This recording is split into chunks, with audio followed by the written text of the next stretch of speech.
Optics Numerical, March 2016. In Young's double-slit experiment, fringes of certain width are produced on the screen kept at certain distance from the slits. When the screen is moved away from the slits by 0.1 meter, fringe width increases by 6 into 10 raised to minus 5 meter. The separation between the slits is 1 mm. We need to calculate the wavelength of light used. Okay, ಏನು ಹೇಳ್ತದೆ ನೋಡ್ರಿ, Young's double slit experiment ಅಲ್ಲಿ fringes produce ಆಗ್ತದವು. We don't know their width, certain width. So this is here Young's double slit experiment, and here we have a slits, that is S1 and S2. Here is the screen mele certain, we don't know the fringe width, certain fringe width iruvanta fringes produce ಆಗ್ತದೆ. ಅದರ fringe width ನಾನು beta 1 ಅಂತ ತಗೊಳ್ತಾ ಇದ್ದೀನಿ. Okay, ಯಾವ ಡಿಸ್ಟೆನ್ಸಿಗೆ ಇಟ್ಟಿರಿ screen ಮತ್ತು ಸ್ಲಿಟ್ಗಳನ್ನು? Screen kept at certain distance from the slits. We don't know the distance between slits and screen, that is D1. Correct? Next ಏನಂತಾರೆ ನೋಡ್ರಿ ಇಲ್ಲಿ, when the screen is moved away from the slits by 0.1 meter, fringe width increases by 6 into 10 raised to minus 5 meter. ನಾವೇನು ಮಾಡ್ತಾ ಇದ್ದೀವಿ ಈಗ, ಈ screen ಮೊದಲು ಇಲ್ಲಿತ್ತು, ಅದನ್ನು ಮೂವ್ ಮಾಡ್ತಾ ಇದೀವಿ. ಎಷ್ಟು ಮೂವ್ ಮಾಡ್ತಾ ಇದ್ದೀರಿ? 0.1 metre away from the slits move ಮಾಡ್ತಾ ಇದ್ದೀರಿ ಇದನ್ನು. ಅವಾಗ ಫ್ರಿಂಜ್ ವಿಡ್ತ್ ಎಷ್ಟು ಬಂತಂತೆ? ಅವಾಗ ಫ್ರಿಂಜ್ ವಿಡ್ತ್ ಏನಾಯಿತು? 6 into 10 raised to minus 5 metre increase ಆಯಿತು. ಮೊದಲು ಎಷ್ಟಿತ್ತು? ಬೀಟಾ ಇತ್ತು. ನಾವು ಬೀಟಾ 2 ಈಸ್ ಈಕ್ವಲ್ಸ್ ಟು, ನಾವು ಫ್ರಿಂಜ್ ವಿಡ್ತ್ ಏನಾಯಿತು? ಇನ್ಕ್ರೀಸ್ ಆಯಿತು. ಈಗ ಫ್ರಿಂಜ್ ವಿಡ್ತ್ ಎಷ್ಟಾಯ್ತದು? Beta 2 is equal to beta 1 plus 6 into 10 raised to minus 5. And actually the distance between slits and screen ಏನಾಯಿತು? ಅದು D1 plus 0.1 meter ಆಯಿತು. ಹೀಗಿದ್ದಾಗ the separation between the slits, ಅಂದರೆ distance between the slits ಏನದಲ್ಲ ಅದು 1 mm ಅದ. ಹಾಗಾದರೆ calculate the wavelength of light used. ಇಲ್ಲಿ ಯಾವ ವೇವ್ ಲೆಂತ್ ಇರುವ ಲೈಟನ್ನು ನೀವು ಉಪಯೋಗಿಸ್ತಾ ಇದ್ದೀರಿ? This is the question. Okay, write the given things. Initial fringe width beta 1, final fringe width beta 2 is equals to ಎಷ್ಟದ? beta 1 plus 6 into 10 raised to minus 5. Initial distance between the slits and screens, that is D1. Initial distance between slits and screen, that is D1. Final distance between slits and screen, that is D2 is equal to D1 plus 0.1 meter.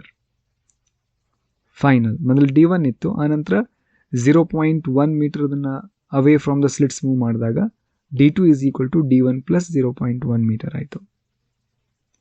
Separation between the slits, that is 1 millimeter. ಹಾಗಾದರೆ the wavelength of light used, that is what question mark. Formula ಏನು use ಮಾಡ್ತಾ ಇದ್ದೀರಿ? Here beta is equals to lambda into capital D divided by small d. ಹೀಗೆ ಬರೆಯೋಣ ಇದನ್ನು. beta 1 is equals to lambda into D1 divided by small d. That beta 2 is equals to, you can write lambda into D2 divided by small d. Okay, ಇಲ್ಲಿ D1 D2 ಯಾಕೆ ಬರೀತಾ ಇದ್ದೀರಿ? ಇದನ್ನು ನಾವು change ಮಾಡಿ, ಮೊದಲೇ distance between screen and slit D1 ಇತ್ತು, ಆನಂತರ D2 ಆಯಿತು. ಫ್ರಿಂಜ್ ವಿಡ್ತ್ ಮೊದಲು ಬೀಟಾ 1 ಇತ್ತು, ಆನಂತರ ಬೀಟಾ 2 ಆಯಿತು. Wavelength of light same ಅದ, distance between or separation between the slits ಕೂಡ ಸೇಮ್ ಅದ, ಆ್ಯಸ್ ಇಟ್ ಈಸ್ ಬರಿತಾ ಇದ್ದೀನಿ. ಓಕೆ, ಇದೇ ಬೀಟಾ 2ನ ನಾನು ಹೇಗೆ ಬರಿತಾ ಇದ್ದೀನಿ? Beta 1 plus 6 into 10 raised to minus 5 ಅಂತ ಬರಿತೀವಿ. What is that? Beta 2. Beta 2 is equal to beta 1 plus 6 into 10 raised to minus 5. ಅದನ್ನೇ ಸಬ್ಸ್ಟಿಟ್ಯೂಟ್ ಮಾಡಿರೋದಿಲ್ಲ. Lambda as it is lambda ಬರೀತಾ ಇದ್ದೀರಿ. D2 ಏನು ಬರೀಬೇಕು? D2 ಅನ್ನು D1 plus 0.1 ಮೀಟರ್ D2ನ D1 ಪ್ಲಸ್ 0.1 ಮೀಟರ್ ಅಂತ ಬರಿತಾ ಇದ್ದೀರಿ. Small D as it is small D. Okay, beta 1 ಅಂದರೆ ಅರ್ಥ ಏನು? ಬೀಟಾ 1 ಅಂದರೆ lambda into capital D1 divide by small D, ಅದನ್ನೇ ಬರೀತಿರಲಿ. Lambda into D1 by small D, ಇದು beta 1. 6 into 10⁻⁵ as it is 6 into 10⁻⁵. Okay, ಇದನ್ನು ಹೀಗೆ ಬರ್ತೀನಿ. Lambda into D1 plus 0.1 into lambda divided by small D. Okay, next ಹೇಗೆ ಬರೀಬೇಕು? As it is ಬರೀತಾ ಇದ್ದಾರೆ ಇದನ್ನು. As it is left side. ಇದನ್ನು ಹೇಗೆ ಬರೀತೀರಿ ನೋಡ್ರಿ. Lambda into D1 divided by small D plus, here's the plus, 0.1 into lambda divided by small D. See this equation. ಇದರಲ್ಲಿ left side lambda into D1 by small D, right side lambda into D1 by small D, both get cancel. And we are remain with what?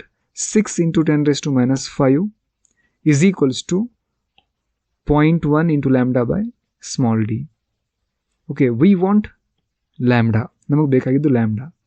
ಹಾಗಾಗಿ ಏನು ಮಾಡ್ತೀನಿ, lambda is equals to, we can write it like this. ಇದನ್ನು small ಡಿನ ಇಲ್ಲಿ multiply ಮಾಡೋಣ, ಪಾಯಿಂಟನ್ನು ಇಲ್ಲಿ ಹಾಕೋಣ. Lambda is equal to 6 into 10⁻⁵ into ಏನಾಯಿತು small D divided by 0.1. Small D ಅಂದ್ರೆ ಅರ್ಥ ಏನು? ಸ್ಮಾಲ್ ಡಿ ಅಂದರೆ separation between the slits. Separation between the slits that is 1 millimeter ಅದ. ಓಕೆ, ಏನ್ರಿ ಹಾಗಂದ್ರೆ this is the separation between the slits. Okay, that is 1 millimeter. ನಾವು substitute that, ಅದನ್ನೇ substitute ಮಾಡಿದ್ವಿ. ಸ್ಮಾಲ್ ಡಿ ಇದ್ದಲ್ಲೇ 1 millimeter ಬರೆದ್ರಿ. Okay, and here 6 into 1 that is 6. 10⁻⁵ into 10⁻³ 10⁻⁻8 ಆಯಿತು. 0.1 divided by as it is ಬರೀತಾರೆ. 6 ಡಿವೈಡೆಡ್ ಬೈ 0.1 ಎಷ್ಟಾಯಿತು? 60 ಆಯಿತು. Into 10⁻⁸ metre. Next ಏನು ಮಾಡ್ತಾ ಇದ್ದೀನಿ ನಾನು, ಇದನ್ನು ಪ್ರಾಪರಾಗಿ ಬರೀಲಿಕ್ಕೆ we are not disturbing this equation. ಈ ನಂಬರ್ನ ಇನ್ನೂ ಡಿಸ್ಟರ್ಬ್ ಮಾಡ್ತಾ ಇಲ್ಲ. 10⁻² ಇಂಟು 10⁻² ಮಲ್ಟಿಪ್ಲೈ ಮಾಡಿರಿ, ಎರಡು ಕ್ಯಾನ್ಸಲ್ ಆಗಿ you will get remain same. ಇದೇ ನಂಬರ್ ಬರುತ್ತೆ ನಿಮಗೆ. ಈಗೇನು ಮಾಡ್ತಾ ಇದ್ದೀನಿ ನಾನು, 10⁻² ಅಂದರೆ 100 ಇಂಟು 60 ಮಾಡಿರಿ, ವಾಟ್ ಯು ಗೆಟ್? 6000. 10⁻⁻8 10⁻², 10⁻10 ಬಂತು. 10⁻10 ಅಂದರೆ ಆಂಗ್ಸ್ಟ್ರಾಮ್ ಅಂತ. 10⁻10 10⁻10 ಮೀಟರ್ ಅಂದರೆ that is angstrom. And therefore the wavelength of light used here 6000 angstrom ಅಂತ ಹೇಳ್ಬೋದು.